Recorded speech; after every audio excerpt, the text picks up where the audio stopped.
এখানে বিষটা খেয়ে মরি।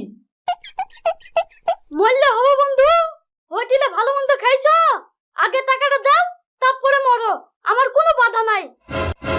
শালার একটু শান্তি মরতেও দেবে না। এটা হোটেল মালিকের জ্বালা, এটা ব্যাংকের লোনের জ্বালা। কেটে কোনো লাভ হবে না, তুই মরে গেলেও তোর সঙ্গে কবর থেকে টাকা দিতে নেনবো। তুই আগে টাকা ফেল তারপরে মর। আমি টাকা কোথায় পাবো ভাই? তুই কোথায় টাকা পাবি আমি জানি, আমার টাকা লাগবেই। ভাই তাহলে একটাই উপায় আছে, হয় বিষ খেয়ে মরা, আর না হলে আমি বড় লোকের মেয়েকে ভালোবাসি, তার সঙ্গে বি করা। তো তাই কর, তোর শ্বশুরের সঙ্গে টাকা লি আমাকে দিয়ে দে। আমি গরিব বলি আমার সঙ্গে বিট দিতে না। তোমরা যদি আমাকে একটু সাহায্য করো তাহলে আমার বিটা হয়ে যাবে।